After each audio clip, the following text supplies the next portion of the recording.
네, 사도행전 강의의 20번째 시간으로 하나님의 권위에 대한 도전이라는 제목으로 하나님 말씀 함께 나누도록 하겠습니다. 네, 본문의 사건은 성경에 나와 있는 여러 가지 사건 중에서 참 해석하기가 어려운 그런 사건 중에 하나입니다. 이 아나니아와 삽비라 부부가 자신의 소유를 팔아서 그 중에 얼마를 헌금을 드린 것 아니겠습니까? 근데 이 일로 그들이 이제 죽음을 당하게 되죠. 성경학자들은 충격 때문에 심장마비로 죽은 것으로 판단을 하고 있습니다. 자, 왜 그렇게 되었는가? 어찌되었든 좋지 않은 일이 일어난 것입니다. 교회 가운데 그들이 무엇을 잘못한 것이고 또 결국 하나님의 진노를 받게 된 것인데, 이런 하나님의 진노는 무엇 때문에 임했는가? 라는 것이 사실은 참 풀기 어려운 그런 내용 중에 하나입니다. 우리가 본문의 내용을 차근차근 살피면서 이 본문이 우리 가운데 주고자 하는 메시지가 무엇인가를 함께 나눠보도록 하겠습니다. 그동안 우리가 쭉 읽었던 그 사도행전을 보면 하나님의 은혜 역사가 계속해서 설명이 되고 있지 않습니까? 우리가 지난 시간에 살펴본 것처럼 이 초대교회 안에 서로의 물건을 공유하는 그런 아름다운 일들이 일어났죠. 자기의 것이라고 하지 않고 서로가 함께 나누는 그런 공유 경제가 실현이 되어졌고, 뿐만 아니라 좀 가진 것이 넉넉한 사람들은 자기의 가진 것을 헌금으로 드려서 사도들은 그것을 가지고 빈곤하고 또 어려운 이웃들을 도와 교회 가운데 빈곤한 자가 없는 그런 분배적 정의라는 것이 실현이 되어진 것입니다.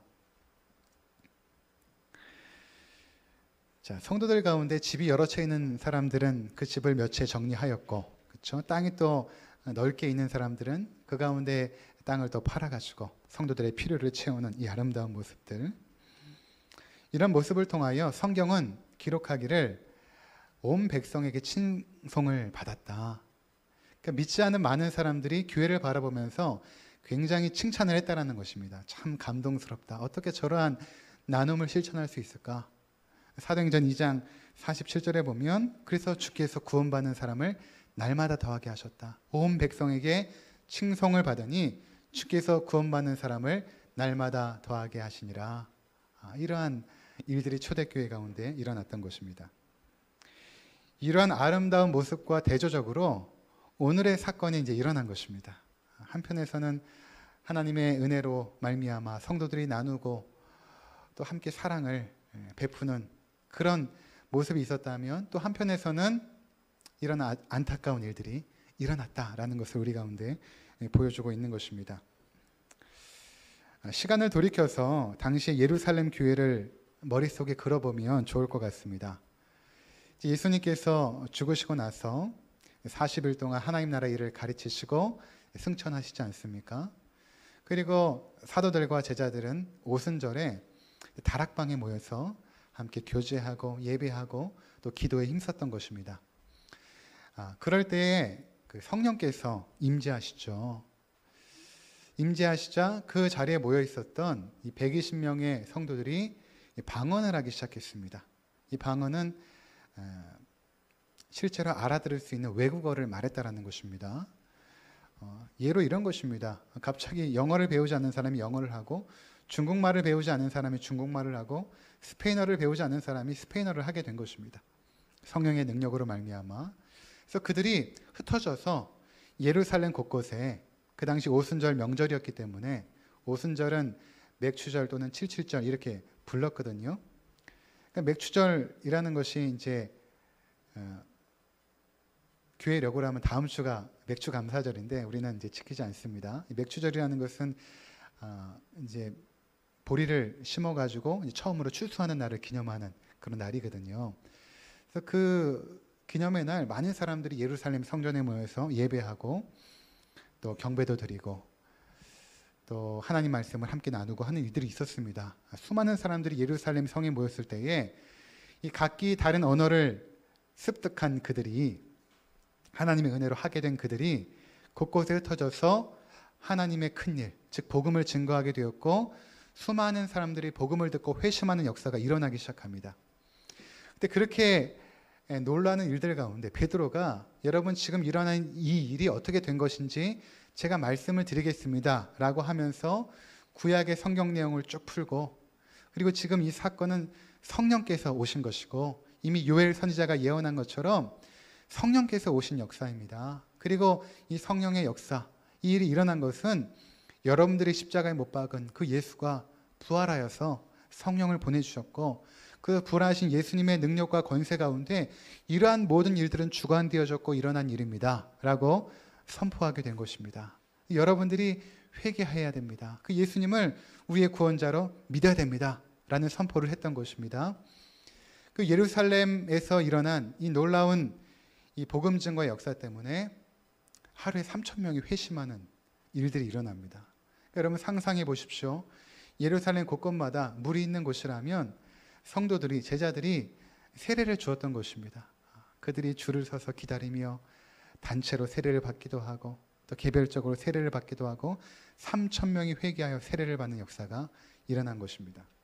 그리고 며칠 후에 베드로와 요한이 성전에 기도하러 올라가던 중에 그 성전 미문이라고 하는 곳에, 그 미문은 그 아름다운 문이라는 뜻의 그 뷰티풀 게이트라는 그곳을 지나가다가 나면서부터 안진뱅이를 보게 되고 그에게 나에게 금과 은은 없거니와 내게 있는 것을 내게 주노니 곧 나사렛 예수 그리스도 이름으로 일어나 걸으라 할 때 그가 마치 용수철 튀듯이 벌떡 일어나게 되었고, 그가 일어나서 달려나가 한 번도 들어가 보지 못했던 그 성전 안으로 들어가 하나님을 찬양하는 그 역사가 일어나지 않습니까? 그 하나님을 찬양하는 모습을 보면서 예루살렘 성전 안에 있었던 사람들이 놀랍니다.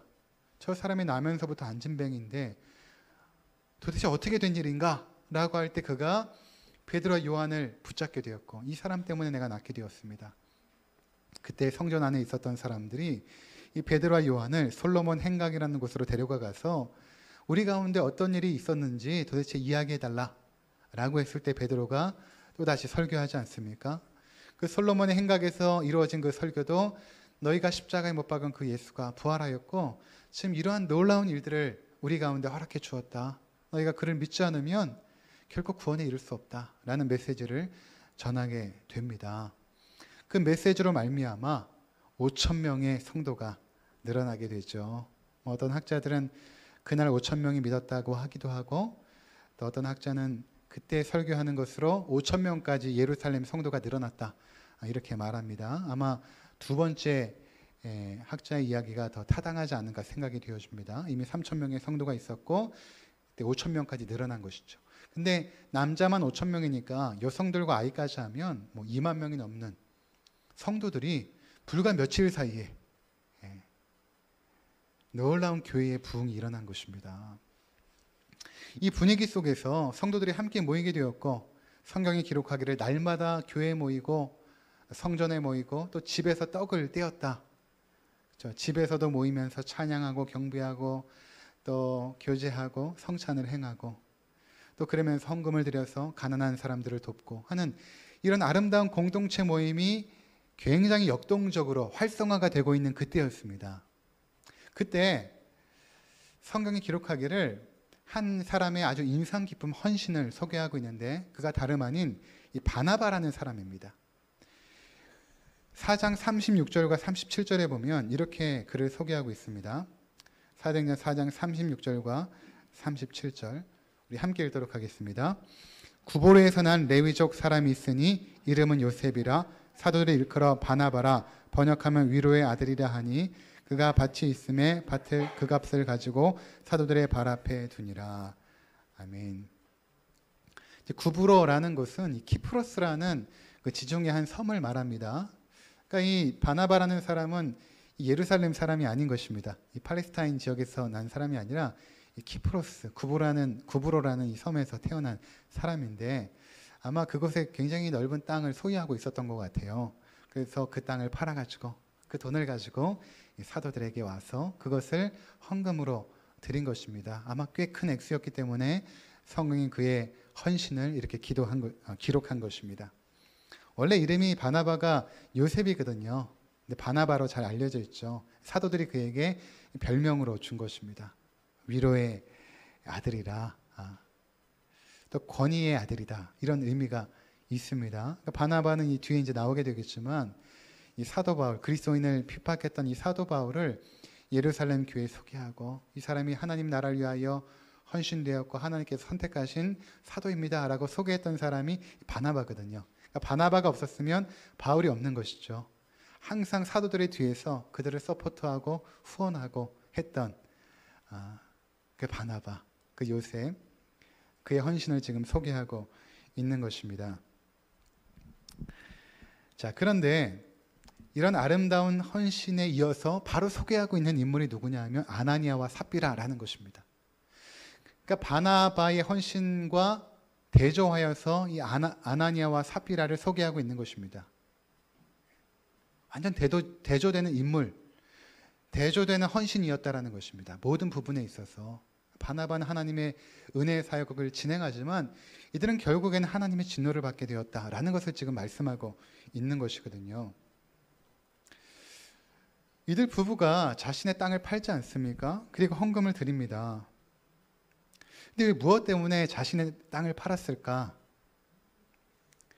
우리가 이제 충분히 추측을 해볼 수 있는 것입니다. 그 당시에 예루살렘 교회 안의 성도들이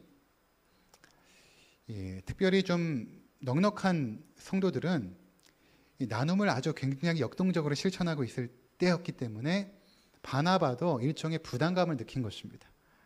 저기 있는 저 성도는 나보다도 더 부족한데 그렇게 헌신을 하는데 우리 가정도 좀 헌신해야 되지 않겠느냐 이렇게 생각을 한 것입니다. 그래서 아나니아가 삽비라 아내에게 이야기했겠죠. 우리도 땅을 팔아야겠습니다. 그리고 땅을 판 것입니다. 그리고 막상 손에 돈을 딱 쥐었는데 견물생심이라고 마음이 달라진 것입니다. 꽤 큰 액수였겠죠. 여보, 이것을 우리가 다 드려야 되는가? 아마 굉장히 갈등이 되었던 것 같습니다. 그러면서 그들이 다 드리지 말고 적당히 합시다. 이 중에 얼마만 드리고 나머지는 또 우리가 사용합시다 라고 했던 것입니다. 저는 이것까지 큰 문제가 되지 않았다라고 생각을 합니다.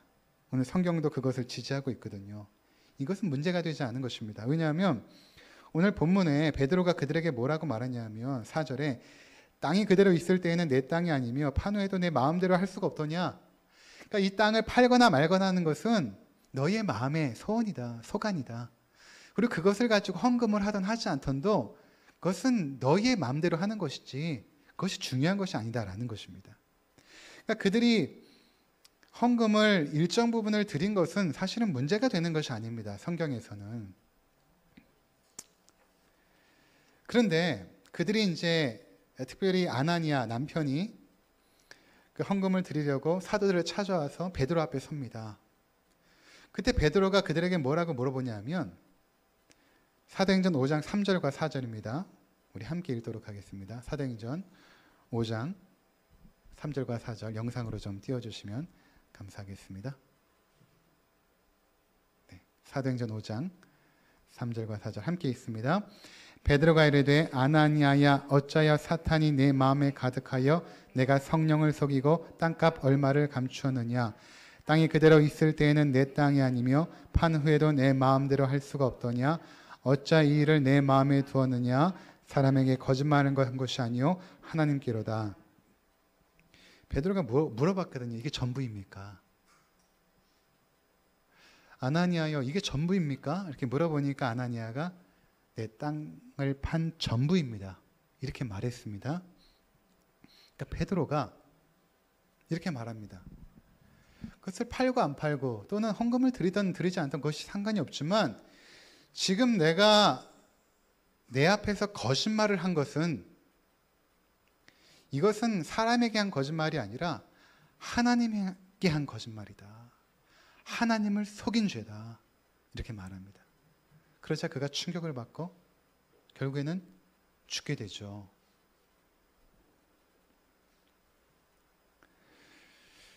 자, 아나니아의 잘못이 무엇일까?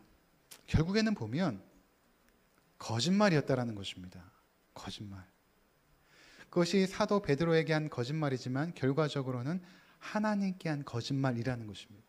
이것이 그를 충격에 빠지게 하였고 결국에는 죽음에 이르게 한 것입니다. 그렇다면 하나님 앞에서 한 거짓말이 얼마나 중대하기에 그가 죽음에 이르게 되었는가라는 것입니다. 오늘날 우리가 생각할 때 거짓말이 뭐 그렇게 중요한 죄인가 이렇게 생각되어지지 않습니까? 그러나 성경은 이 거짓말을 굉장히 심각한 죄로 여깁니다. 예를 들어서 구약에서 출애굽한 이스라엘 백성들이 이제 가나안 땅을 들어가지 않습니까? 첫 번째 만난 그 여리고성 전투에서 하나님의 말씀에 온전히 순종하여 그 성벽을 다 무너뜨리고 그리고 여리고성을 함락시킵니다. 놀라운 승리였죠. 그리고 나서 두 번째 전투가 이 아이성이라는 조그마한 그 성이었습니다. 그러니까 그들이 이 아이성 전투에 굉장히 안심을 합니다. 여리고성도 무너뜨렸는데 아이성 전투랴 하고 진군해 나가는데 거기서 참패를 하고 맙니다. 왜 우리가 패했을까? 하나님께서 알려주죠. 너희 가운데 전리품을 훔친 자가 있다. 하나님께서는 전리품을 결코 손대지 못하게 하셨거든요. 왜냐하면 이 전쟁은 식민 전쟁이 아닙니다. 물자를 조달하고 물자를 강탈하기 위한 식민 전쟁이 아니라 죄악을 뿌리 뽑고 하나님 나라를 세우는 하나님 나라의 전투였는데 그 가운데 하나님의 명령을 어기고 한 사람이 전리품을 도둑질한 것입니다. 뭐 대단한 것도 아니에요. 외투 한 벌과 또 거기는 금전 몇 푼을 훔친 것이죠. 그리고 나서 여호수아가 누가 과연 하나님의 전리품을 훔쳤는가 했을 때 훔친 자가 끝까지 나타나지 않죠. 끝까지 나타나지 않습니다. 그때 하나님께서 제비 뽑기를 통하여 아간의 가족 그리고 결국에는 아간이 뽑히게 되고 아간은 아골 골짜기로 가서 이스라엘 백성들에게 돌에 맞아 죽는 심판을 받게 됩니다. 끝까지 속이고 거짓으로 일관하였던 그 아간은 하나님의 심판을 받고 그 거짓말 때문에 이스라엘 백성 전체가 전투에서 참패하는 그러한 일이 일어났다라는 것입니다.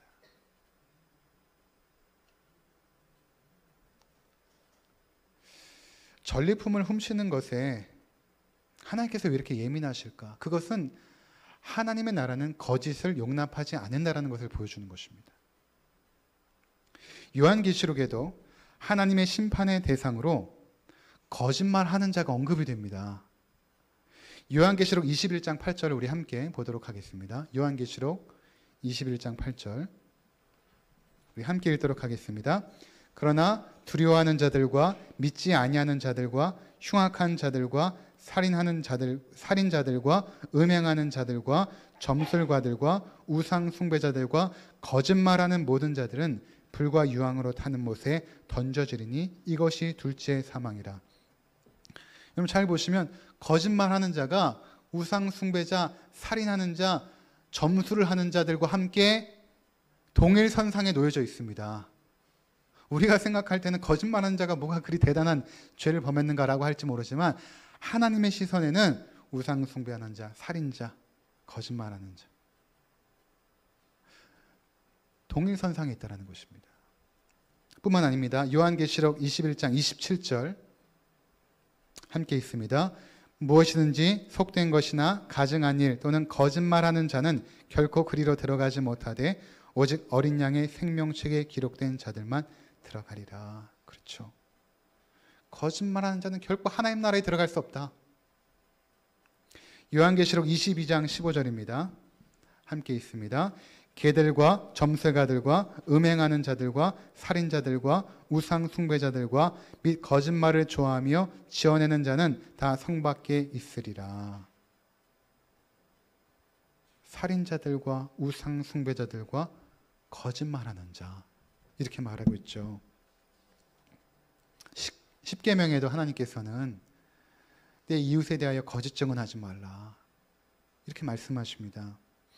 그러니까 성경에서는 이 거짓말을 굉장히 치명적인 범죄로 다루고 있다는 것입니다. 왜 그럴까? 우리가 사소하게 생각하는 이 거짓말에 대한 문제를 왜 하나님은 이토록 중대하게 무거운 죄로 여기고 있을까? 그것은 오늘 베드로 사도가 말한 것처럼 사람에게 한 거짓말일지라도 그것은 하나님 앞에서 한 것입니다. 그리고 그 거짓말을 하게 될 때 우리는 마음속에 살아계신 하나님을 무시하고 있는 것입니다. 하나님이 살아계실 때 그 하나님을 우리가 무시하고 있는 것입니다. 인정하지 않는 것이죠. 그러니까 그것을 하나님께서는 굉장히 무겁게 여기시는 것입니다. 살아계신 하나님을 경외하는 마음이 없을 때, 그분이 실제 우리의 삶을 주관하시는 것을 무시하게 될 때 우리는 쉽게 거짓말을 하는 것입니다. 성경의 하나님은 사랑과 자비의 하나님이십니다. 그러나 동시에 하나님은 죄에 대하여 심판하시는 공의로운 하나님이십니다. 굉장히 두렵죠, 하나님이. 우리에게는 하나님의 사랑과 공의로움에 대한 균형 있는 이해가 필요한 것입니다. 하나님의 사랑만 강조하고 공의로움에 대한 이해가 없으면 하나님을 두려워하지 않게 되죠. 하나님 다 용서하셔. 하나님 다 용납해 주셔. 내가 비록 거짓말을 하고 내가 비록 불법을 범해도 하나님은 다 용서해 주시는 분이셔. 이것이 아니라는 것입니다. 반면에 하나님의 공의로움만 강조하게 되면 하나님을 무서워하고 그분의 친밀함 앞에 다가가지 못하죠.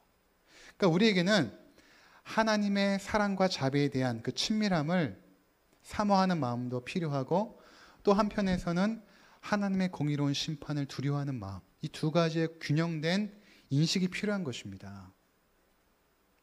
그래야만 하나님을 바르게 경외하며 또한 친밀함을 가지고 나갈 수가 있는 것입니다. 근데 그 하나님을 두려워하지 않게 되면 쉽게 거짓말을 하는 것입니다. 어제 희수가 저한테 이제 크게 혼이 났는데, 이제 식사 후에 이제 수박을 먹다가 이제 혼이 난 것입니다. 이제 수박을 이제 잘라서 이제 먹고 있는데 이제 몇 조각 안 남은 것이죠. 그 수박을 엄청 좋아해요. 막 열심히 먹다가 딱 보니까 5조각 남은 것입니다. 그러니까 자기 앞에다가 3개를 딱 갖다 놔요. 그래서 제가 이제 안 돼. 그러고 다시 음식을 제자리에 갖다 놓았습니다. 또 다시 음식을 자기 자리에 딱 갖다 놓는 것입니다. 3개를. 저희 집은 음식은 반드시 엄마 아빠가 분배를 해줘야 되거든요. 아이들이 손을 못 댑니다. 근데 다 갖다 놓은 것입니다. 이제 안 돼. 근데도 갖다 놓는 것입니다. 제가 화가 났죠. 이 즐거운 간식 타임이 끝나버린 것입니다. 제가 화가 났던 부분은 이것입니다. 아버지의 권위에 대한 도전. 지난주에 몇 번 그런 일들이 있었어요. 이 아빠의 권위에 대해서 도전하는 몇 가지 일이 있다가 그 일이 계기가 된 것입니다. 그래서 제가 확 화가 난 것이죠. 자녀들이 아버지의 권위를 타고 넘으려 할 때 그것은 아버지와 자녀의 관계를 깨버리는 행위입니다. 저의 훈계가 더 이상 자녀들에게 영향을 주지 못하고 아이들이 저의 훈계를 받기 싫어하게 될 때 이미 그 관계는 금이 가버리는 것입니다. 왜 그렇습니까? 그것은 아버지를 무시한 것이기 때문에 그런 것입니다. 이것이 창세기 3장에서 보여준 죄의 근본적인 뿌리입니다. 하나님께서 에덴 동산을 창설하시고 아담과 하와에게 사랑하는 자녀들아, 여기는 모든 것들을 다 누려라. 그러나 에덴 동산 중앙에 있는 선악을 알게 하는 나무의 실과는 먹지 말라. 먹는 날에는 결코 너희가 죽게 될 것이다. 이것은 무슨 말씀인가 하면 우리가 하나님의 자녀로서 이 땅의 모든 것을 누릴 수 있지만 그 모든 것을 누리는 그 조건은 무엇인가 하면 우리의 머리 위에 있는 하나님의 권위에 순종할 때만, 하나님의 명령과 말씀에 순종할 때만이 그 모든 것들이 우리에게 자유로움으로 누려지는 것입니다. 근데 만일 우리가 그 하나님의 말씀을 어기게 되고 불순종하게 되면 어떻게 됩니까? 그 관계는 깨어져 버리는 것입니다. 아담과 하와가 선악과를 따먹죠. 그것은 단순히 열매 하나를 따먹은 것이 아니라 내가 더 이상 하나님의 말씀에 순종하지 않겠습니다. 이제는 내가 내 삶의 주인이 되어서 내 마음과 뜻대로 살겠습니다. 라는 마음이 행동으로 표현된 것이 선악과를 따먹은 것입니다. 더 이상 하나님의 권위에 복종하지 않겠습니다. 라는 결단이 선악과를 따먹은 것이죠. 희수가 끝까지 자기의 수박을 챙기겠다고 우긴 것은 그것이 설사 장난이라 할지라도 아버지의 권위를 인정하지 않고 자기 마음대로 하겠다라는 의지인 것입니다. 이것이 저를 이제 화나게 한 것입니다. 아버지의 권위에 대한 도전. 다시 본문으로 돌아와 보겠습니다. 아나니아와 삽비라 부부가 자신의 땅을 판값을 속여드렸습니다. 그들이 사도들 앞에서 이것이 전부라고 거짓말하게 될 때 그것은 자기 머리 위에 있는 하나님의 권위를 무시하는 행위입니다. 하나님의 살아계심을 그들은 잊어버린 것입니다. 또는 무시해버린 것입니다. 이러한 행위는 비단 그때만 그런 것이 아니라 그들의 삶이 계속해서 하나님의 권위를 무시하고 있었음을 보여준 것입니다. 그것이 그 순간에 드러난 것 뿐입니다. 이렇게 되기까지 그들은 결코 하나님을 신뢰하고 의지하고 경외하는 마음이 없었던 것이죠. 간혹 교회 안에서 헌금 횡령이나 성적인 부도덕의 문제가 드러나는 경우가 있습니다. 대부분 보면 이미 오래전부터 해왔던 일들이 그때 드러난 것입니다. 대부분 그렇습니다. 그것이 드러났을 때는 이미 한 번, 두 번 하다가 나중에 양심이 무뎌집니다. 그러면 그것을 대놓고 합니다. 그러다가 드러나는 것입니다. 그러니까 그런 상황 속에서 잘못했다라고 회개하고 인정하고 돌이키라고 아무리 말해도 인정하지 않죠. 왜 그렇습니까? 이미 양심이 화인 맞은 것입니다. 그렇게 계속해서 살아왔기 때문에 이미 양심이 무뎌진 것입니다. 그렇게 사용할 수 있지. 그런 행동 한두 번 할 수 있지. 이렇게 돼버린 상태에서 그 상황이 들춰진 것이죠. 그러니까 결코 회개하지 않는 것입니다.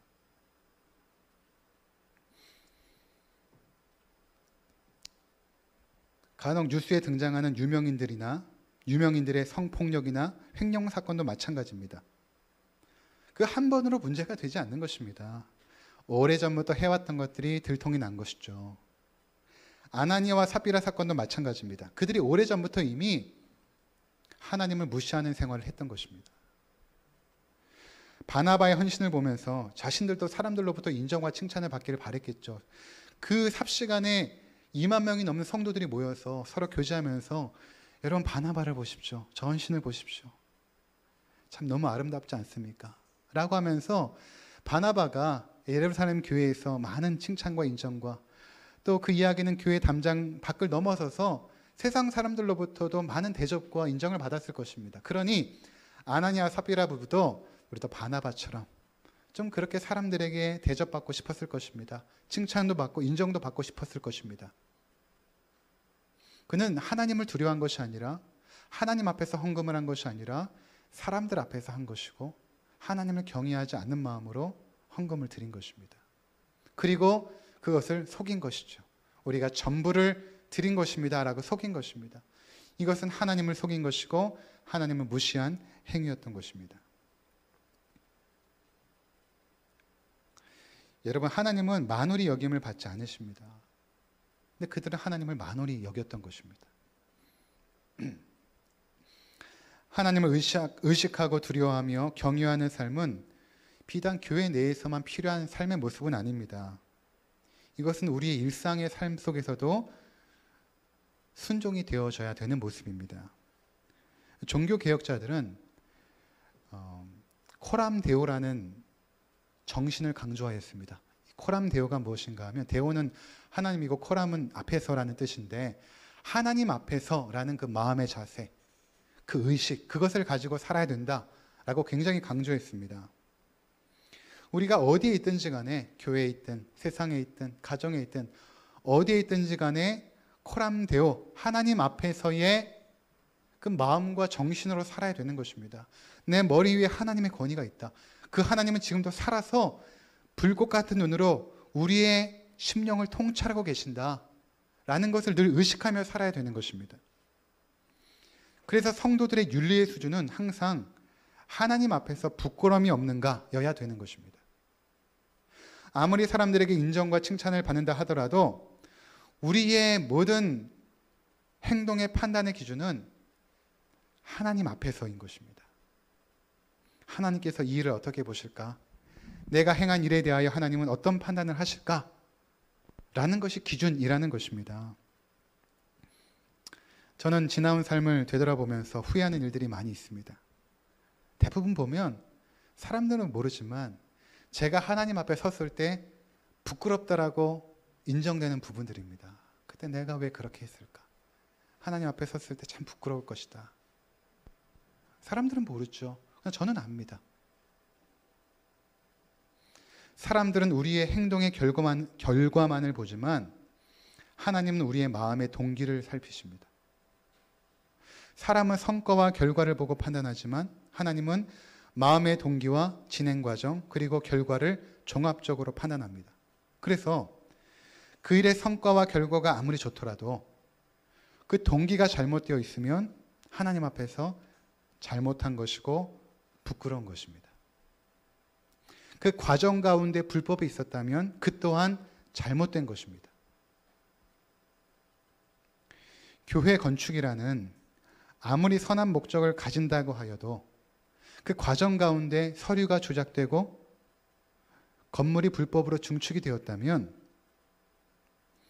아무리 아름다운 성전을 지었지만 그것은 하나님 앞에서 잘못을 범한 것입니다. 살아계신 하나님을 무시한 것입니다. 경쟁적인 전도 행사에서 아무리 선한 의도로 길거리 노숙자에게 돈을 주고 예배를 참석하게 했을 때 결과적으로는 노숙자가 예배에 참석하여 예배를 드렸지만 그 과정 가운데 그에게 돈을 주고 순수하고 신실하지 못한 마음으로 예배를 참석하게 했으므로 그것은 잘못을 범한 것이고 하나님 앞에 부끄러운 것입니다. 실제로 그런 일들이 있었거든요. 제가 전에 부목사로 섬겼던 교회에 21개의 교구가 있었거든요. 목사와 전도사 그리고 평신도 리더들이 이제 혼연일체가 되어서 이 정도 행사 때 도대체 몇 명을 전도하는가가 경쟁으로 붙습니다. 그러면 대단합니다, 경쟁이. 근데 그 중에 이제 몇몇 분들은 어떻게 하냐면 노숙자들에게 돈을 주는 거죠. 예배가 딱 시작이 되어졌습니다.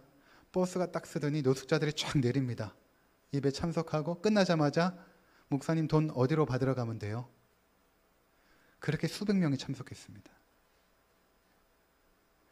결과가 예배를 보았지만 과정 가운데 하나님이 원치 않는 방법으로 진행되었기에 그것은 잘못된 것입니다. 물론 그 중에 몇몇 사람이 복음을 듣고 회심하는 역사가 있을지라도 과정이 잘못되었다면 결과가 어떻든지 간에 하나님 보실 땐 잘못이죠. 아나니아와 삽비라가 헌금이란 액수를 드렸고 그 헌금이 아름답게 쓰여졌을진 모르지만 그 과정 가운데 아나니아와 삽비라는 죄를 범한 것입니다.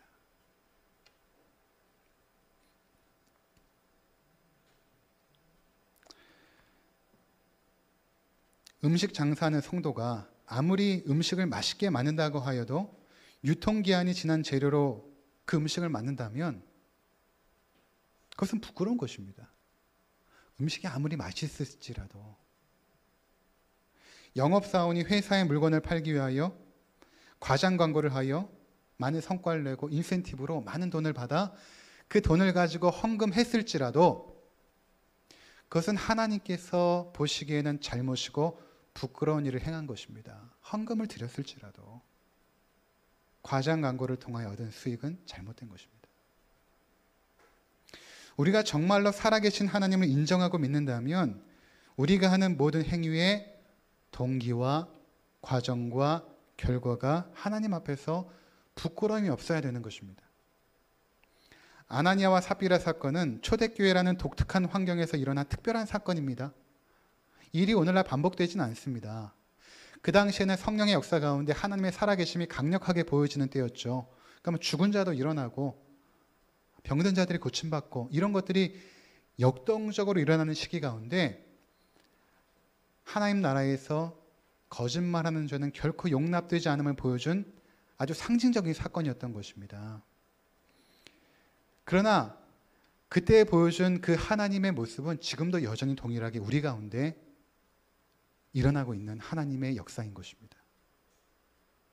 지금 잘못 헌금한다고 하나님이 즉각 심판하여 죽음에 이르진 않죠. 그러나 하나님께서는 반드시 심판을 하십니다. 그 심판이 유보되고 보류되었을 뿐입니다. 우리의 모든 거짓과 잘못은 하나님 앞에 심판의 대상이 되는 것입니다.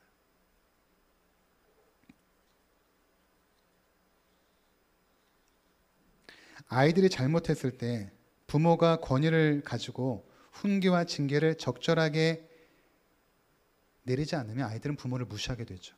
반면에 적절하게 훈계가 되어지면 아이들은 부모를 미워하는 것이 아니라 더 신뢰하고 존경하게 됩니다.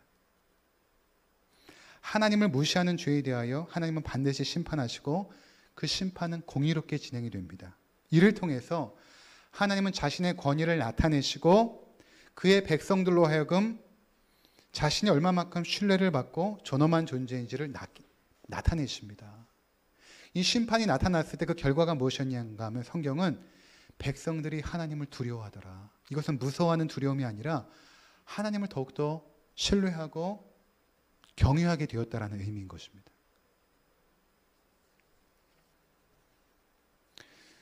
우리는 늘 하나님을 의식하며 코람데오의 정신으로 살아야 됩니다. 우리가 진행하는 모든 일의 동기는 하나님을 기쁘시게 하는 것이어야 됩니다. 그 진행 과정은 하나님 앞에서 부끄러움이 없어야 되는 것입니다. 그 결과가 어떠할지라도 우리는 감사함으로 수용할 수 있어야 되는 것입니다.